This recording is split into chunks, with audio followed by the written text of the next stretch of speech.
Thank you. Happy to be here. I don't know about you, I can't handle anything scary. I've never been able to, specifically scary movies. I am not just talking about like horror movies, those are an absolutely never, but also thriller movies, anything with scary bad guys, which is pretty much every movie, but it's true, and this has been my whole life. When I was a kid, there was this movie called Scamper, which, aw, they're so cute! This movie is terrifying, okay? There are these poachers in this movie who are trying to shoot these penguins, and I was terrified you get it, terrified as a kid. There's also this unsuspecting gem, VeggieTales, anybody? In this movie, the creepy Nebuchadnezzar sings this really weird musical number about worshiping a chocolate bunny, and I literally got nightmares for weeks. And even as I've gotten older, I've been known to go to great lengths to avoid watching anything scary, including reading entire plot summaries of movies before I watch them. Fast forwarding through key plot moments in a movie I've never seen before because the music is getting creepy and I can't handle it. Or watching a movie behind the couch with my thumbs in my ears and the rest of my fingers in front of my face like this. Like at this point, am I actually watching that movie?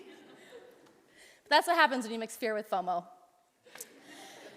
In all honesty though, I avoid scary movies not because of what happens during the movie, but what happens to me afterward, right? I'm not gonna be able to sleep.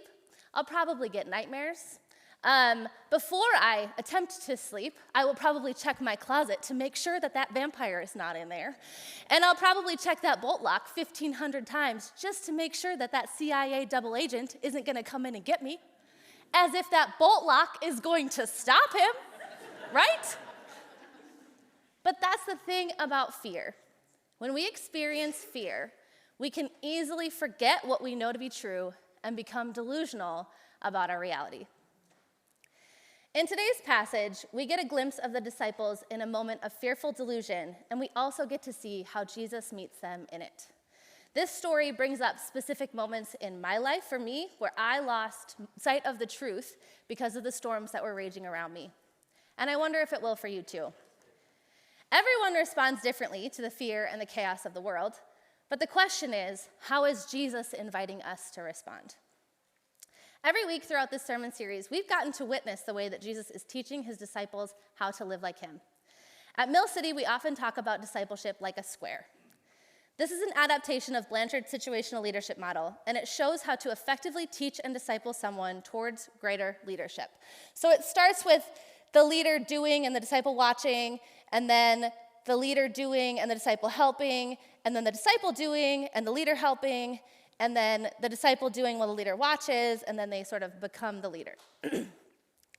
Notice that it slowly transfers the action and the responsibility from the leader to the disciple until they become the leader. Jesus has been leading his disciples around this square to prepare them for what's to come. And the disciples have seen Jesus do pretty incredible things up until this point. He's cast out demons, he's healed the sick, he's preached God's forgiveness, and he's calmed a storm. And the disciples have also begun to participate in those miracles.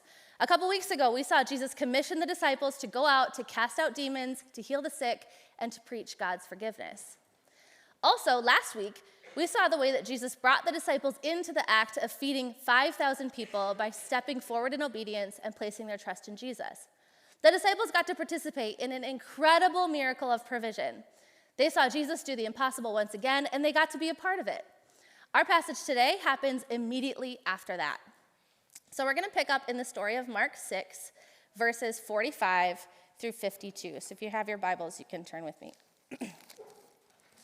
Mark 6, 45 through 52. It says, "Immediately, Jesus made his disciples get into the boat and go on ahead of him to Bethsaida, while he dismissed the crowd. After leaving them, he went up on a mountainside to pray. Later that night, the boat was in the middle of the lake, and he was alone on land. He saw the disciples straining at the oars because the wind was against them. Shortly before dawn, he went out to them, walking on the lake.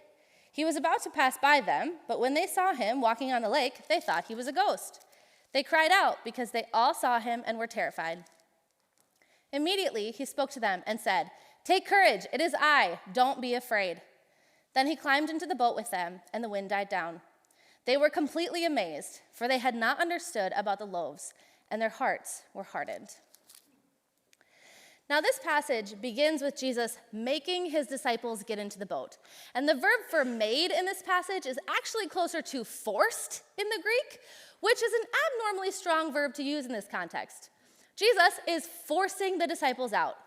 Now, like this meme suggests, some might imagine that Jesus is like a parent, just forcing the kids to go to their room so he can get 1 minute of alone time.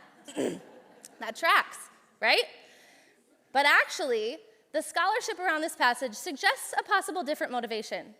Earlier in this chapter, there are multiple references to the wilderness, and some scholars suggest that Jesus is actually sending the disciples out on the lake in order for them to have their own wilderness experience the way that Jesus did in the first chapter of Mark.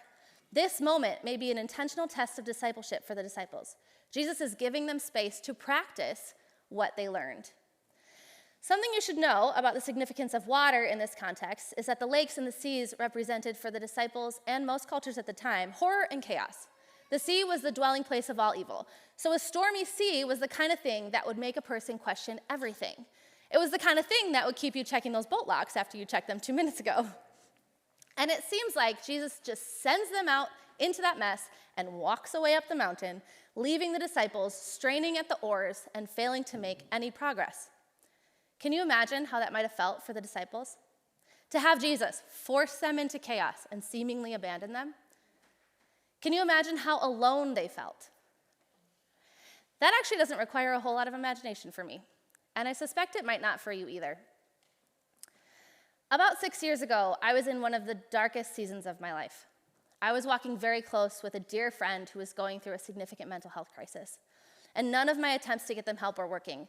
I was exhausted and at the end of myself. I was straining at the oars of my life and going absolutely nowhere. When that storm was at its worst point, I was scheduled to chaperone a winter youth retreat for my church. So with as much sunny youth leader energy as I could muster, I headed north to the retreat location, a giant lake house on the top of a sand dune on the shores of Lake Michigan. As we pulled up to the house, we were all amazed. The sun lit up the snow-covered beach, creating this breathtaking scene. But it was December, so it's bitterly cold on the shore, and the white-capped waves were beating the shoreline in an unending, angry chorus, and interrupting this beautiful landscape were giant orange traffic cones along the shoreline. Apparently, the cones were there to indicate where we should no longer walk, because the water had been slowly eroding that shoreline, and if you stepped too close to the shore, you might fall directly into the raging waters. And man, if I didn't feel that on a personal level that weekend. My life, at that moment, was that shoreline, and I was just trying my absolute best to keep it all together, while little by little I was being worn down by the wind and the waves in my life, and any minute now, I would just fall off the edge. Maybe you're there too. Maybe you're there right now sitting in this room, or maybe someone you love is there right now, straining at the oars, feeling totally abandoned by Jesus. Because the fact that storms will come is a guarantee. It will happen. It does happen. Out of the blue, your best friend in the whole world will tell you she doesn't want to be your friend anymore. And that actually hurts worse than any relationship breakup you've ever known. Your adult child just keeps making harmful choices, and you are at the end of yourself to know how to help them or what to do, and every choice feels like a bad one. Or you step out in faith to do that thing that God called you to do. You make that move or you take that promotion, and now every door is being slammed in your face and everything feels impossible, and now you wonder if you even heard God at all. The list could go on, and I'm going to go out on a limb and say that most of us, if not all of us, know what it feels like for the disciples in this passage to be straining at the oars of life and making absolutely no headway. So how does Jesus respond?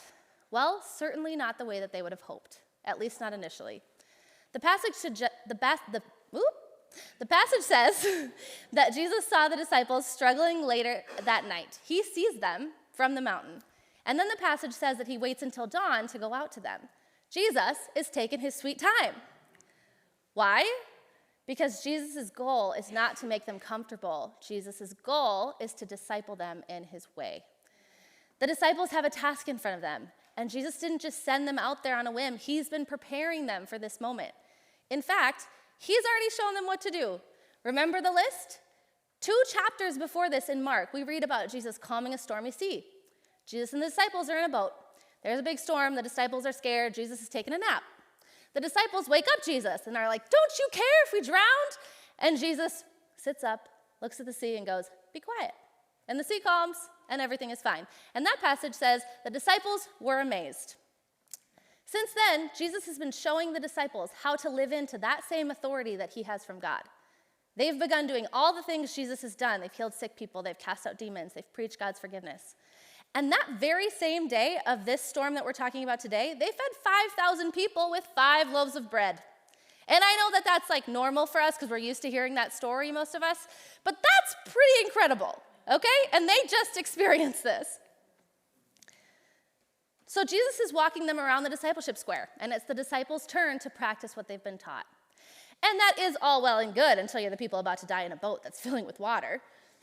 The disciples have been at this for hours at this point, and they are experiencing fearful delusions. All miraculous activity from that afternoon and their entire journey with Jesus has been forgotten as they just fight to stay alive.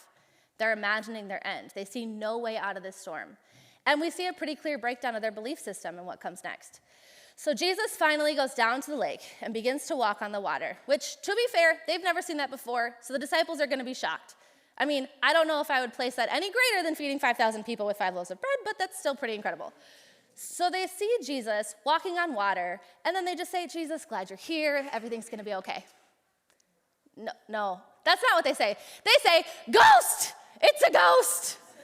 Right? The wild thing about this is that ghosts are not at all a part of the Jewish tradition. Ghosts are a part of a Greek tradition, but the disciples' Jewish faith system actually doesn't include belief in ghosts at all. Again, fear makes us lose sight of what is true. This is why, when we get a stomachache in the middle of the night, we begin to barter with the god of Pepto-Bismol, just staring at the bottle like, "God, if you'll just heal this stomachache, I'll never eat fried chicken again." Not only is that not true, because we love fried chicken, but also, that's ridiculous. That's not a part of our theology at all. We know that that's not how God works. In the middle of this terrifying situation, the disciples just forgot everything they knew to be true. The disciples forgot in the dark what they knew in the light. And if we're honest, it's easy for us to also forget what God has done for us when we're in the darkness. 6 years ago, at that lake house on Lake Michigan, I forgot too.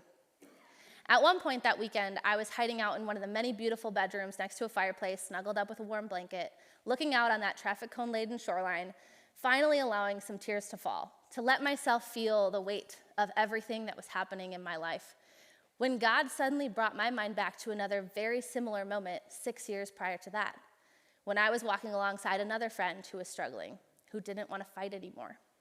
And the reality was that I had resigned myself to it because after over a year of turmoil, I just didn't think there was any hope of rescue. But God had performed a miracle then. My friend had come out of that dark season, he'd found his God-given purpose, and he never looked back. And that day at the lake house, looking at that turmoil in front of me, I just heard God say, "See those waves? They aren't new. We've been here before. And just as I was with you then, I am with you now." I didn't hear God say everything was going to turn out the way that I wanted it to, or that the same thing that had happened before would happen again. But God had never failed to be with me in the midst of the storms of my life, and God was not going to leave me then either. Remembering where I had been with God, remembering the miracles that God had already done in my life, anchored me in that storm. Because the truth is, the storms and the chaos are going to come. And we have to work to remember in the dark what we knew in the light. We have to work to remember that we serve a God who walks on the chaos of this world. Now, if we take another look at this passage, we notice it does not say Jesus goes out directly to them. It actually says Jesus was about to pass by them, which seems a little rude. But if we look closer, we see that Jesus is actually helping them remember who he is. Some scholars have concluded that this line about passing by is alluding during the disciples' own wilderness experience to God passing by Moses on Mount Sinai when the Israelites were in the wilderness. What is even more mind-blowing is that when Jesus finally speaks to the disciples, he says, "It is I." And that phrase is a direct reference to the personal Hebrew name for the God of Israel. And those two things combined in this passage likely show how Jesus is trying to aid the disciples in remembering God in the midst of this storm. When I was a teenager, as a part of our Christian school curriculum, I had to memorize the entire book of John in 15-verse segments. And my parents had to sign off each time I recited a section from memory. And I promise you, it was as excruciating for them as it was for me. My mom in particular. So when I'd get stuck in the middle of reciting this passage that she's already tried to listen to multiple times, she would just do her best to trigger my memory by doing some sort of biblical charades. She'd be like, king, cross, right? Just all the things. She'd just subtly act out different words in hopes that I could continue, so she didn't have to keep listening to me recite the same passage, but also so that I would learn what I was meant to learn.